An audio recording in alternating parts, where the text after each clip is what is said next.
It is your Wednesday daily delivery. I am Michael Rain. Happy to be back for another day. Hope everybody's having a great day out there today. Back at full strength. Yesterday had all sorts of computer problems. Actually started Monday evening. Got home I brought my kids to a hockey game Monday night. Wife was busy that night. She had class. I was like, I got to get the kids out of the house. There was a free high school hockey game at XL Energy Center. They had tons of fun. Plan was to get home from that and record a special edition podcast with Jeff Day to break down the Timberwolves arbitration ruling in favor of Mark Lowry and Alex Rodriguez. Got home and my computer would not work. That was problematic because it has basically everything I need to record on it. It's got all sorts of kind of all the bells and whistles that I use for the podcast. So was able to record still with Jeff a different way and posted that late Monday, but was not able to do a regular episode Tuesday while they figured out what was wrong with my laptop, which turns out is the monitor portion of the laptop. The display was completely messed up, was not working, which is problematic because that means you can't see. The good news was, I guess, that because the laptop was still functional, you could plug it into a monitor and get at least the stuff off of it that I needed. So long story short, I have a new laptop. I got most of my stuff back. I'm ready to roll. Missed a day, but, we still had a show technically yesterday, the bonus episode. So I don't feel like we're too far behind, and now we can catch up today with an excellent show. My good friend Keith Richotte joins me in a little while for Super Bowl poetry. It's a day late. We recorded this on Monday. It was intending to use it on Tuesday's show, but just held it over for a day. Still very much worth your while, so stick around for that in a little bit.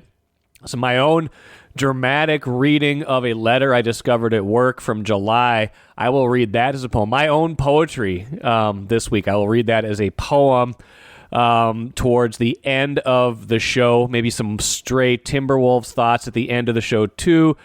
Frost lost, Twins signed a guy. First, though, what I miss. Let's play the sounder right off the bat. Time to check my social media, yeah. To see who loves me online. Hashtag blessed life. Starting the day with a listener email from Paul, who said, I believe Coach Ben Johnson's days are numbered, but did he have the resources to keep or replace the players that left the program? Ultimately, the coach is responsible for wins or losses, but how does the Gophers compete against other Big Ten programs with their NIL money available to them? Is this a coaching or administration issue? By the way, I enjoy your podcast. Always a good way to get your letter read is if you end it with, by the way, I enjoy your podcast or some such thing. It's a good question, Paul. It's one that's been on my mind periodically as I evaluate the Ben Johnson era, and it was more on my mind this week. The class I teach, adjunct at the University of Minnesota, we talked a lot about name, image, and likeness, transfer portal stuff this week, so I think maybe it's more front brain for me right now to consider it even further.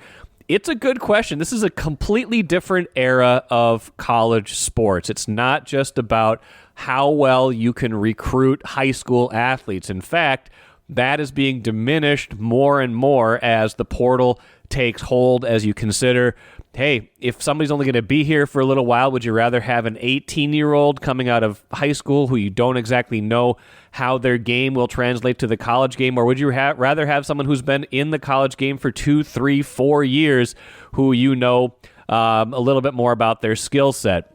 It's a good question. It's a big question. It's not the only question, but when we think about name, image, likeness, transfer portal, things like that, how the money in the game is fueling the kinds of players you can get and who the Gophers lost this past season. We were thinking about, hey, this team coming back from last year, if everybody sticks around, Elijah Hawkins, Pharrell Payne, all those guys that they had on the roster last year, Cam Christie, he goes to the NBA, but you're talking about a lot of really good players who went elsewhere and are now, having good seasons for other teams. If this team had stuck together, kept Dawson Garcia, kept everybody together, and Dawson, of course, stayed, how good might they have been? And, of course, a lot of them leave, and now you're seeing what happens. They've got 4 Big Ten wins this year.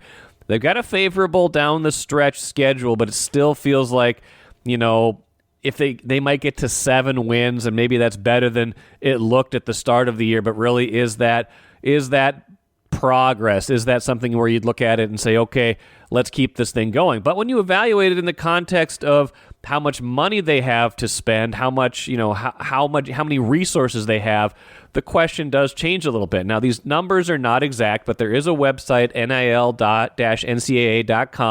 that tries to estimate at least how much NIL money each Big Ten program has. Doesn't break it down by sport, but it does break it down at least by school.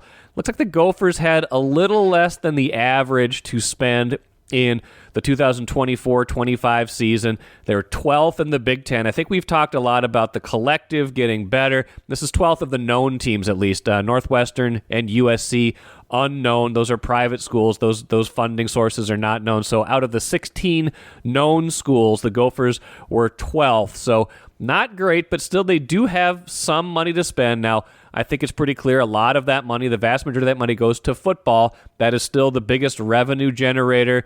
That's the biggest roster. That's going to suck in a lot of this NIL funding, which they estimated this year was a little over $7 million at the University of Minnesota with Dinkytown athletes. So they're on the lower side, but I think it's been getting better.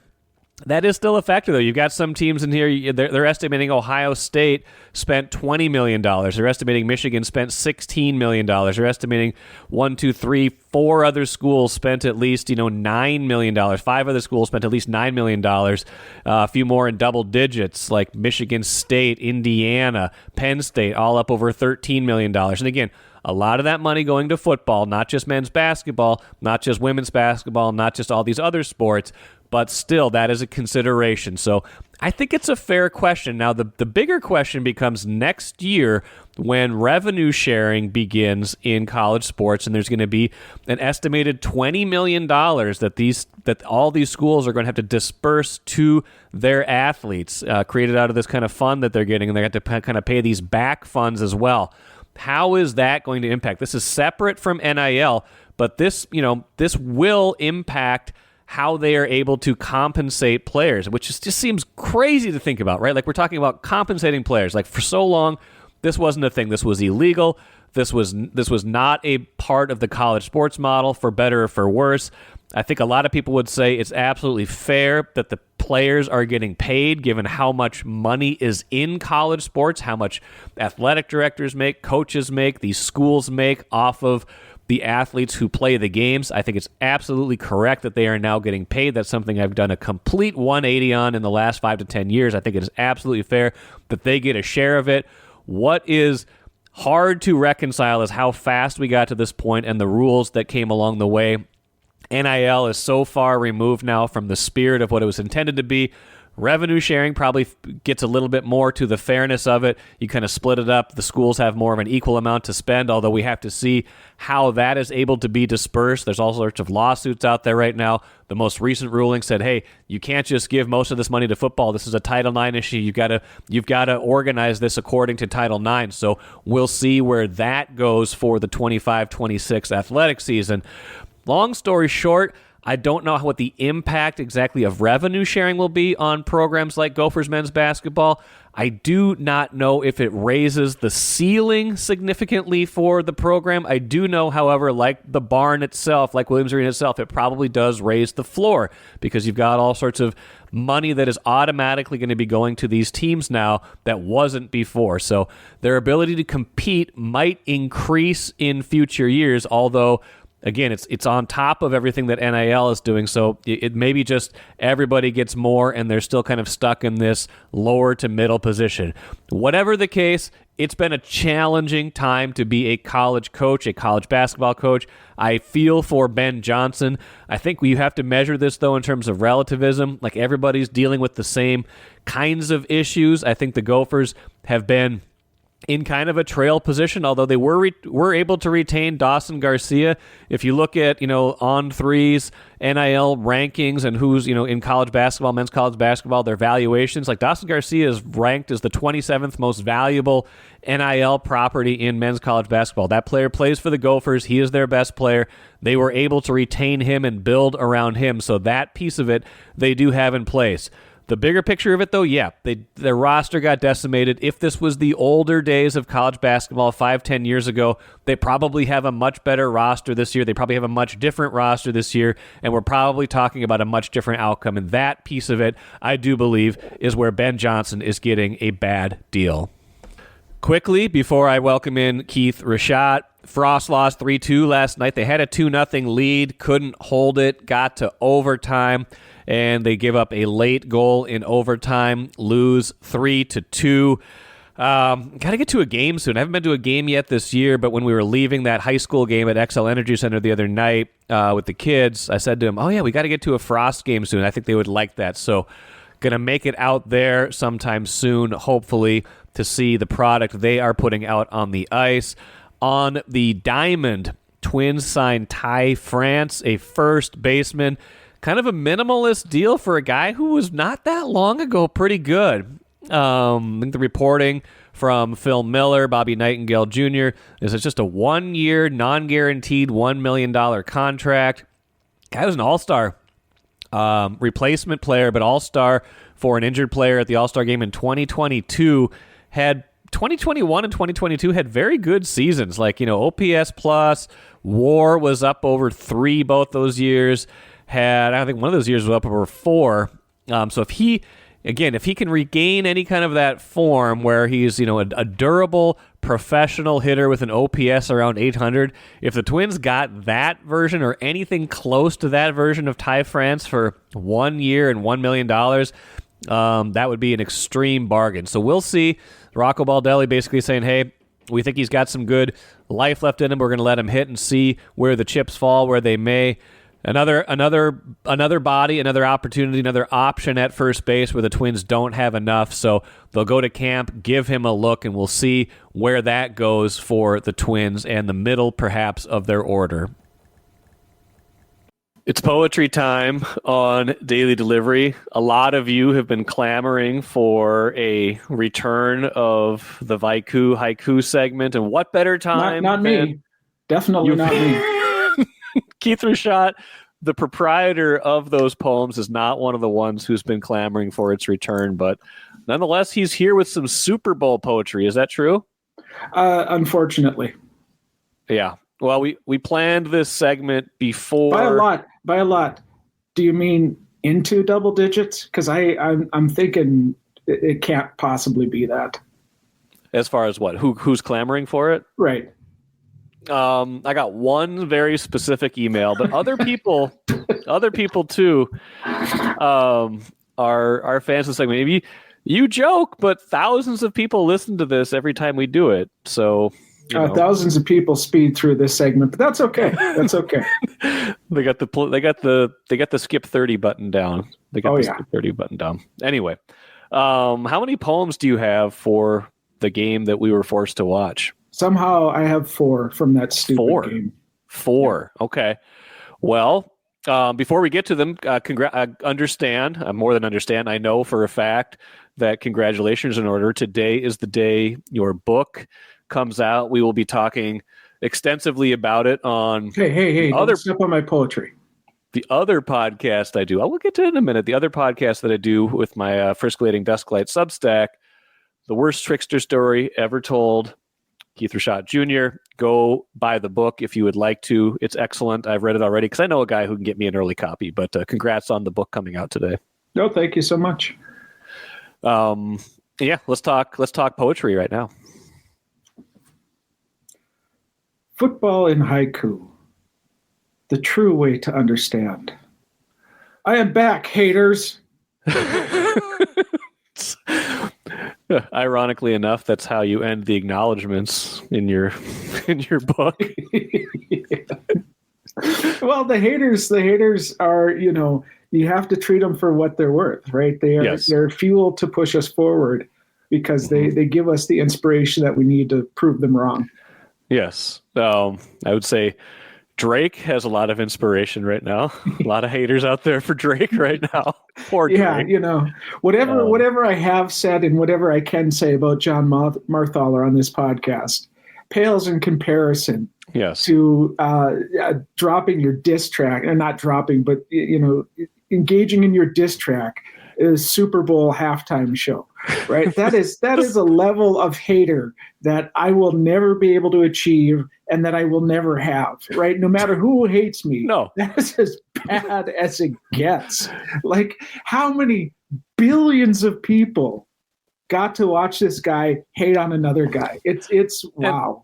And like a week after he won a Grammy for it too. Like it's been a great week to be Kendrick Lamar, and it's been a pretty bad week to be Drake. It's been a pretty bad year to be Drake. That's true. Oh my goodness, that is wow. Yes, but it was also a bad day to be Kansas City. Maybe we'll get into that in a little bit. But yes, you are back. The haters can just deal with it. We're gonna do poetry, and I think it just keeps getting better and better. So I don't know what the haters could possibly have to say at this point. Agreed. Poetry too. Poem too, please. Not much is sadder than the obvious decline of a sweet tight end. Yeah. Yes. Travis Kelce. I think that's who you're talking about. Who? Travis Kelce, the tight end. Travis Kelce person? Travis Kelce for Kansas City. Try to stay on track here. I don't know who you're talking about. He just doesn't have it anymore. Taylor Swift's boyfriend. Tobias Funke? Who is this? What? Does Taylor Swift's boyfriend play football? Very obscure Arrested Development reference there. Thank you. I mean, this is a poem. This is a poem that is about the appreciation of the human form. Okay. Right. I don't understand. Again, this is why this is the least popular segment on your podcast, is because you're somehow trying to turn it into football.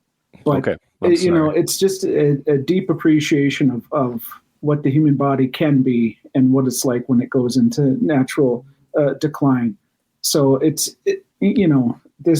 this Trevor Flunke person is, I don't understand. I don't pay attention.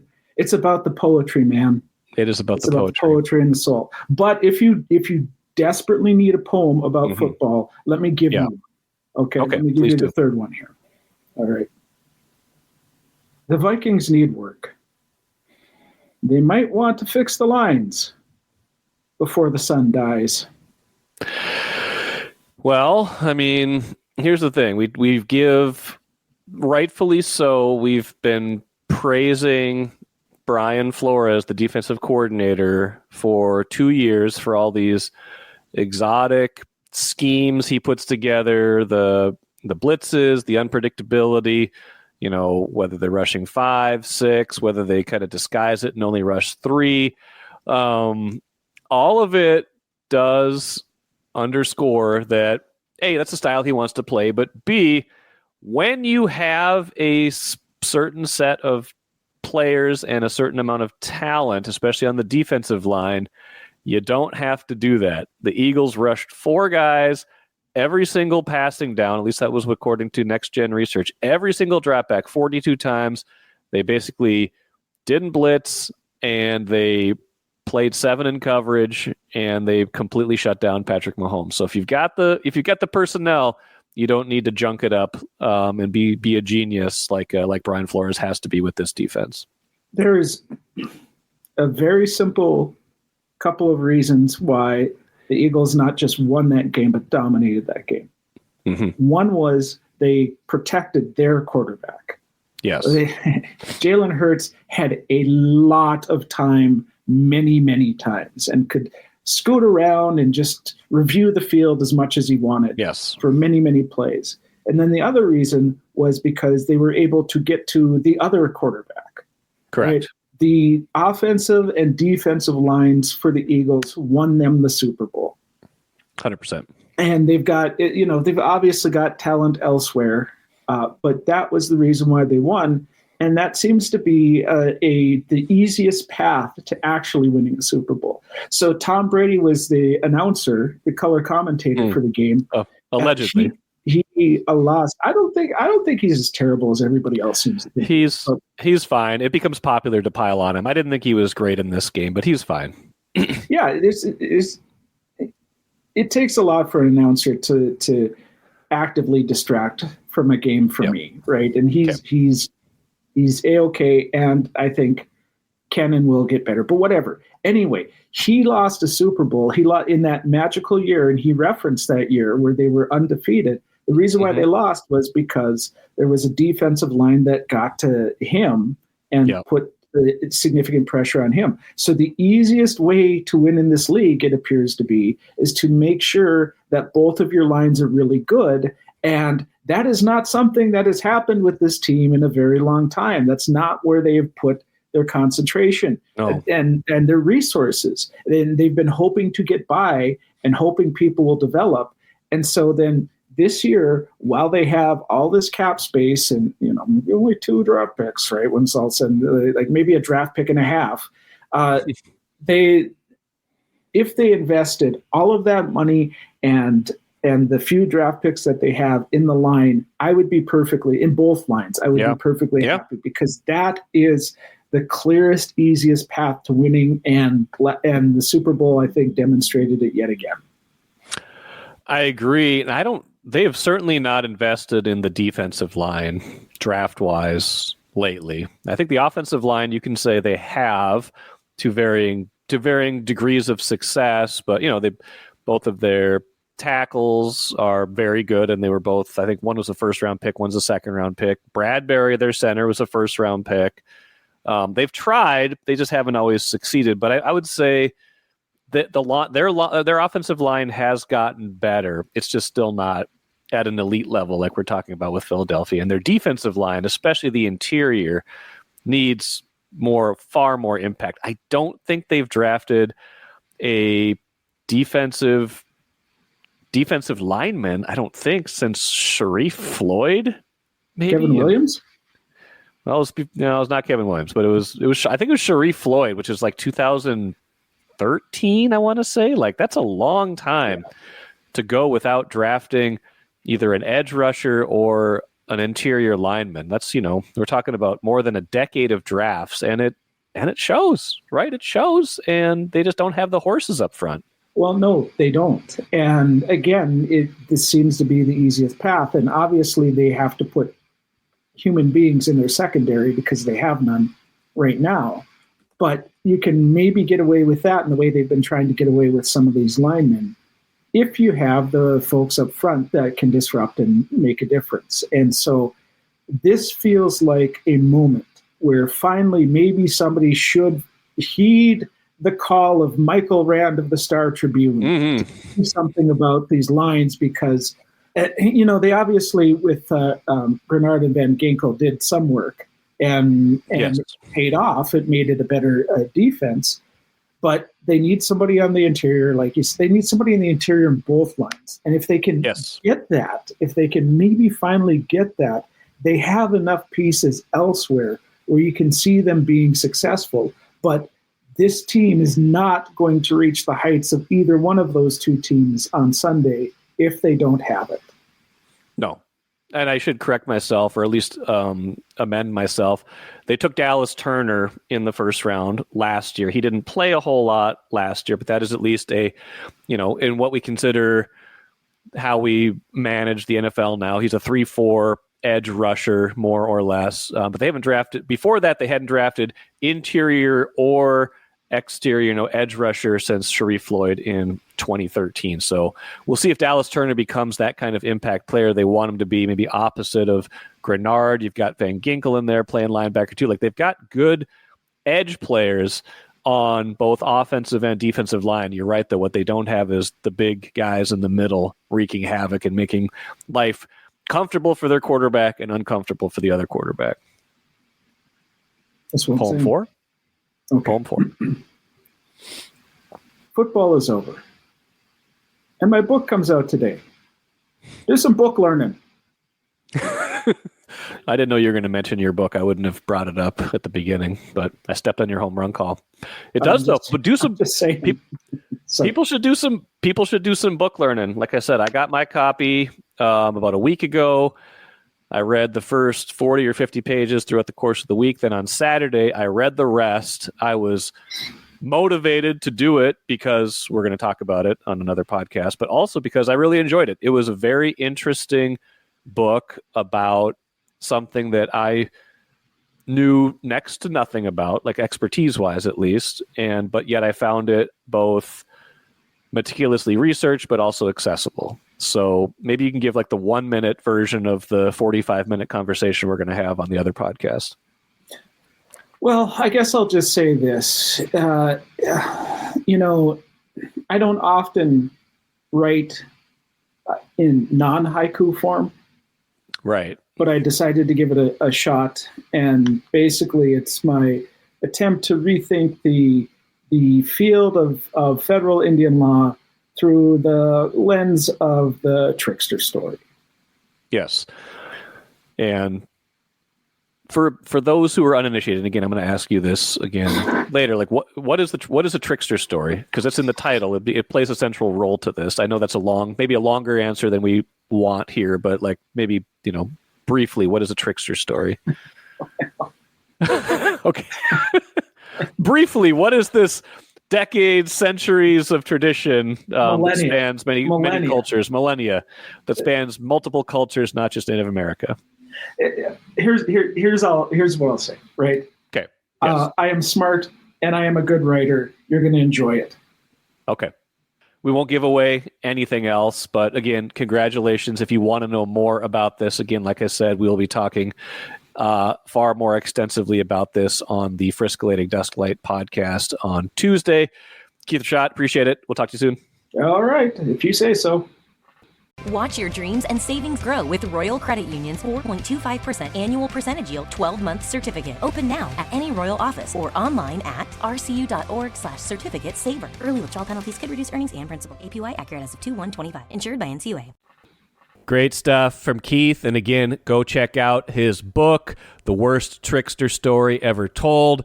More on that, like I said, at my Substack, The Friscalating Dusklight. Did a longer conversation with Keith about the book, about the process of writing the book, things like that. Check out the Substack anyway. It's got a podcast feature now, but mostly it is my personal creative writing.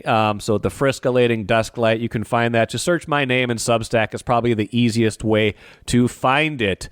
Couple things in the cooler. Keith always does poetry. I came across this. I was in the office the other day. My desk is kind of messy. I was trying to clean up some things because I think my desk is going to be moving pretty soon. So I was kind of sorting through some papers, found this letter from July that I'd kind of forgotten about. It was around the time that Joe Mauer was enshrined in Cooperstown he went in on the first ballot, Twins legend, St. Paul legend. Some people don't love it. Some people don't love the fact that Joe Mauer, who maybe didn't hit enough dingers for some people, was a first ballot Hall of Famer. I had questions whether he was going to be a first ballot Hall of Famer or whether he was a Hall of Famer, but as you looked into it more, you saw why. This letter writer, though, did not agree, so I'm going to read the letter that I found from July, poetry style, dramatically. If Dick Gallen is not in the Hall of Fame, it is inconceivable that Joe Mauer is. If Jimmy Fox needed 7 ballots to make the Hall of Fame, Joe Mauer certainly should not have made it in his first year of eligibility. If Mel Ott needed 3 ballots to make the Hall of Fame, Joe Mauer certainly should not have made it in his first year of eligibility. If Duke Snyder needed 11 ballots to make the Hall of Fame, Joe Mauer certainly should not have made it in his first year of eligibility. If Eddie Matthews needed 5 ballots to make the Hall of Fame, Joe Mauer certainly should not have made it in his first year of eligibility. If Harmon Killebrew needed 4 ballots to make the Hall of Fame, Joe Mauer certainly should not have made it in his first year of eligibility. If Robin Roberts needed 4 ballots to make the Hall of Fame, Joe Mauer certainly should not have made it in his first year of eligibility. If Larry Walker needed 15 ballots to make the Hall of Fame, Joe Mauer certainly should not have made it in his first year of eligibility. If Yogi Berra needed 2 ballots to make the Hall of Fame, Joe Mauer certainly should not have made it in his first year of eligibility. If Whitey Ford needed 2 ballots to make the Hall of Fame, Joe Mauer certainly should not have made it in his first year of eligibility. Now, I've read enough kids' books to my kids over the years. I know this style. I know this repetitive style. I kind of wish it had been kind of numbered like a 10-1 kind of thing, so we could kind of practice our counting along the way. I get what this person's saying. There's people who think the first ballot is reserved for a certain class of player. You can argue whether Joe Mauer in July was in that class of players, but you know what? He made it. It was tight. He only made it by a handful of ballots, but he made it. He was a first ballot Hall of Famer, even if all of those other people weren't. By the way, I did not independently verify the truth of all of those number of ballots that each of those players needed to get into the Hall of Fame. I hope the letter writer was at least correct about that. I hope you enjoyed the dramatic poetry reading of that as well. Finishing in the cooler also, Timberwolves still dealing with the fallout from the sale. I think an interesting point about the arbitration, Chris Hine and Jeff Day have been quick to bring this up. Jeff and I talked about this at the end of that special edition podcast. Chris and Jeff wrote about this for today's Star Tribune and on StarTribune.com. The Board of Governors still has to approve this sale.